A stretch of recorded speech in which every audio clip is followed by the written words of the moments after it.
Untuk dana desa sementara ini di Kecamatan Waringin kita belum melaksanakan pembagian itu, Pak. Curhat kepada Bapak, mumpung Bapak ada berdekatan dengan kita. Kita berikan kepercayaan sepenuhnya kepada desa untuk mengelola duit itu dengan sebaik-baiknya berdasarkan musyawarah desa. Tidak. Kabupaten Banten yang terkenal dengan sejarah Kesultanan Banten ini menjadi lokasi sidak Menteri Desa Pembangunan Daerah Tertinggal dan Transmigrasi, tepatnya di Desa Waringin Kurung, Kecamatan Waringin Kurung, Kabupaten Serang, Provinsi Banten. Menteri Desa Pembangunan Daerah Tertinggal dan Transmigrasi Abdul Halim Iskandar mengadakan sidak bantuan langsung tunai. Menteri Desa PDT dan Transmigrasi sempat berdialog dengan Kepala Desa, Ketua Abdesi, dan Ketua BPD. Dalam dialog tersebut, banyak keluhan dan pertanyaan seputar pencairan dana desa dan masalah yang membuat lambatnya pencairan BLT ke masyarakat. Alhamdulillah kita pengen curhat kepada Bapak, mumpung Bapak ada berdekatan dengan kita. Saya atas nama Harun selaku Kepala Desa Waringin Kurung yang baru ingin mengucapkan selamat datang kepada Bapak dan Ibu ke kantor desa kita ini.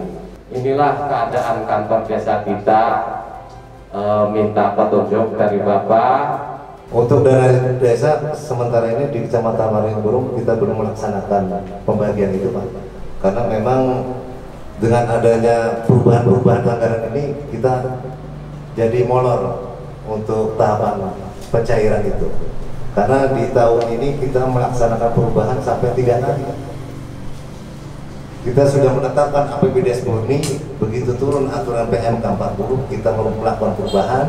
Setelah kita penetapan perubahan anggaran PMK 40, turunlah PMK 50, kita perubahan lagi. Jadi kita baru menyelesaikan perubahan-perubahan itu, mudah-mudahan di minggu depan kita dapat melaksanakan pembagian BLT dana desa itu.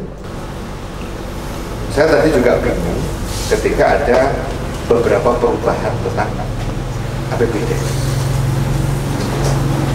Karena dalam konteks regulasi yang saya cermati dan kemudian diimplementasi, sebenarnya perubahan APBD itu juga 2 kali sampai hari ini, meskipun bisa aja nanti menjadi 3 kali, tapi sampai hari ini sebenarnya 2 kali. Pertama APBD yang lama, ini bagi yang sudah APBD-nya selesai. Bagi yang APBD-nya belum selesai pada saat sebelum adanya COVID, itu sebenarnya tidak ada perubahan, sekali saja. Namun saya tadi bingung juga, ada perubahan sampai 2 kali sampai 3 kali. Jadi yang pada saat sebelum Permendes nomor 6 tahun 2020 keluar APBDes belum selesai, itu sebenarnya tidak ada perubahan APBDes apa-apa. Dia menyusun APBDes sejak awal, ya cuma itu. Karena apa? Ini kan situasi darurat non alam, bencana non alam. Maka APBDes itu dari sekian banyak kegiatan yang direncanakan sesuai dengan aturan main yang ada, itu fokus pada 3 hal. Jadi sederhana sekali, APBDes fokus pada 3 hal. 1, desa tanggap COVID. 2, padat karya tunai desa. 3, BLT dana desa. Sudah, nggak ada lagi. Fokus itu dipakai tidak dipakai, ini yang saya katakan kemudian satu ukuran untuk se-Indonesia, dipakai tidak dipakai APBDes 3 hal hari ini. Saya katakan tidak dipakai, misalnya di Sumatera Selatan itu ada desa yang sama sekali tidak terdampak COVID. Pertama, desanya di dalam, di tengah perkebunan karet. Masyarakatnya itu tidak ada orang luar datang. Nah, kalau tidak ada orang luar datang, ya sudah aman. Karena COVID itu tidak akan datang sendiri terbang, pasti lewat orang. Nah, ketika ada COVID langsung dilakukan karantina lokal. Artinya orang datang dari luar ditangani betul. Sampai sekarang tidak ada. Yang kedua, dari sisi ekonomi tidak ada yang terdampak juga, karena seluruh warga desa adalah pekerja di perkebunan karet dan gajinya tetap. Sehingga tidak ada perubahan ekonomi apapun. Saya ditanya, bagaimana Pak Menteri dengan desa seperti itu? Tetap harus dibikin 3 hal tadi. COVID-19, PKTD, BLT. Ya, kita tidak tidak butuh dianggarkan. Urusan dipacek itu urusan kedua. Jadi supaya dipisahkan antara dianggarkan dengan dipakai. Bisa saja dianggarkan tidak dipakai, tidak masalah. Tinggal nanti perubahan APBDes lagi digunakan untuk apa. Nah, ini sedang kita hitung kapan melakukan perubahan APBDes untuk kasus-kasus tertentu. Jadi nanti Kementerian Desa akan mengeluarkan kebijakan yang spesifik, tidak berlaku untuk seluruh desa. Oleh karena itu, Bapak-bapak yang saya hormati, terkait dengan BLT dana desa, segera, jangan biarkan partai dengan itu nunggu rahasia. Urusan BST urusan lain. Tapi kalau sudah BST didahulukan, ya udah selesaikan dulu BST. Tapi jangan lama-lama, kasihan kan nggak kebagian BST harus dana desa.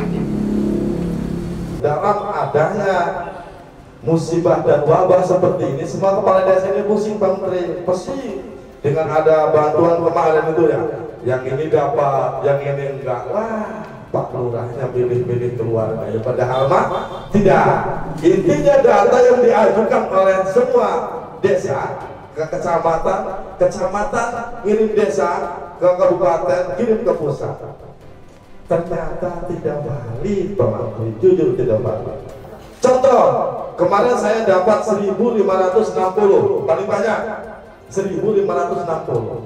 Nah, ada yang satu pulau tentu dapat 2, ada yang 3, ada yang namanya ada, orangnya nggak ada. Padahal data valid yang kita kirim dari masing-masing RT kecamatan kirim ke kabupaten itu sangat valid.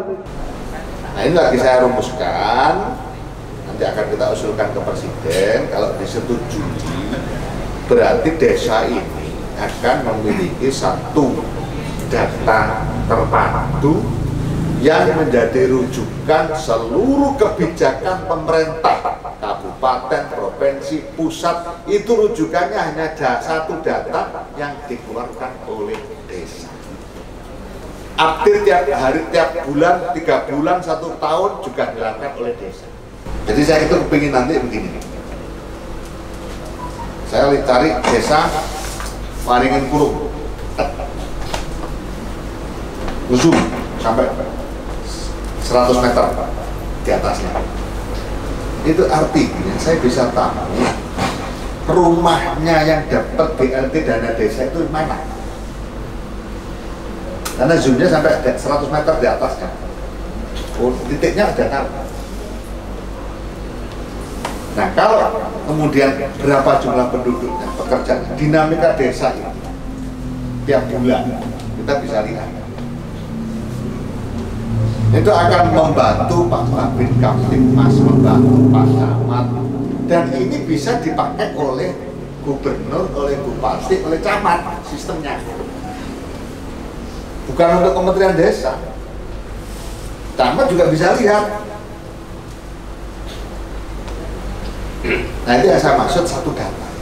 Kami adanya di paling ujung dari kecamatan ini, Pak. Kalau Bapak ke sana, Masya Allah kayak bukan Indonesia, Pak, jalannya.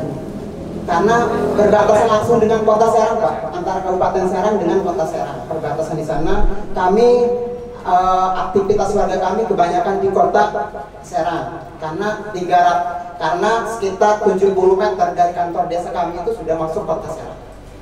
Yang kami keluhkan masalah jalan itu, Pak. Setiap hari hampir ada aduan warga terkait masalah jalan. Kapan jalan dibangun? Kapan jalan dibangun? Sedangkan kami pemerintah desa tidak bisa membangun jalan itu karena bukan kewenangan desa. Urusan perbatasan Ini yang kemudian harus diambil alih oleh pemerintah kabupaten, pemerintah provinsi, pemerintah pusat. Kecuali memang sangat sulit diharapkan, payungnya cuma satu, kerjasama antar desa. Misalnya ada jembatan, ini sudah mendesak, tidak bisa, tidak, silakan aja dibangun dengan dana desa. Tapi karena ini asetnya belum jelas miliknya siapa, tapi dimanfaatkan oleh dua desa, susun di atas kerjasama antar desa. Misalnya habisnya 100 juta urunan, patungan 50 juta desa A, 50 juta desa B, aman, tidak akan ada masalah. Yang penting dipayungi kerjasama antar desa, bukan hibah antar desa. Kita berikan kepercayaan sepenuhnya kepada desa untuk mengelola duit itu dengan sebaik-baiknya berdasarkan musyawarah desa. Tapi kan kemudian yang terpenting, apakah semua aturan sudah saya gunakan, saya terapkan? Sudah, ya sudah. Musdes sudah, pendataan sudah. Itulah saya katakan, kepala desa ini harus dilindungi. Regulasi saya melindungi kepala desa. Pendataan 3 orang RT dibawa ke Musdes, dilakukan validasi dan keputusan, baru kepala desa tanda tangan. Kepala desa tidak akan bisa tanda tangan kalau tidak dihasilkan Musdes. Kalau kepala desa tanda tangan adalah hasil Musdes, kepala desa tidak akan berdampak apapun. Orang marah, orang ini ya sudah dihadapi. Memang itu tugasnya kepala desa. Jadi tugasnya kepala desa kan ada orang marah, tapi ketika proses dipenuhi. Nah, ketika regulasi itu tidak membela kepala desa, tidak ngayomi kepala desa, misalnya pendataan oleh kepala desa dan diputuskan kepala desa, hancur kepala desanya. Jadi kita hitung, dan regulasinya memang begitu, aturan mainnya memang harus Musdes. Musdes adalah forum tertinggi di desa. Ini dalam rangka mengamankan kepala desa dan siapa saja, termasuk yang mendata juga diamankan. Nah, 3 orang mendata RT tadi diamankan. Kenapa? Karena data yang dibawa itu masih divalidasi di Musdes, diputuskan di Musdes, selesai. Nah, kalau Pak Kepala Desa mikirkan berapa tadi 3.000 KK dengan segala dinamikanya, nggak tidur. Dana desa adalah dana APBN yang diberikan kepada desa. Siapapun tidak boleh mengintervensi. Menteri hanya memberikan kerangka penggunaan, bukan mengintervensi. Kenapa harus menteri ada kerangka penggunaan? Karena ini APBN, maka harus bersejalan dengan strategi pembangunan nasional. Tidak boleh kemudian tidak simultan dengan strategi pembangunan nasional APBN. Nah itu makanya dan yang dirugikan siapa? Kepala desa. Sekarang di mana? Di Waringin Kurung ini misalnya, 11 desa diambil oleh saya 100 jutaan misalnya. Terus saya belikan sembako, saya bagikan lagi. Saya tidak ngambil apa-apa. Saya bagikan lagi. Pertanyaannya, apakah duit 100 juta yang saya ambil kembali 100 juta ke desa? Enggak, pasti ada yang 90 tinggal. Ada yang 110. Namanya subsidi silang. Dana desa belum mengenal subsidi silang. Belum ada hibah dana desa ke desa lain. Sama halnya beda dengan kabupaten. Kabupaten sudah dikenal aturan hibah antar daerah. Kabupaten kaya hibah ke kabupaten miskin, masih bisa. Desa belum. Dan saya tidak akan pernah mengeluarkan itu. Karena apa? Ini urusan secara desa. Selain di Desa Waringin Kurung, Menteri Desa PDT dan Transmigrasi juga melakukan sidak di Desa Saga, Kecamatan Balaraja.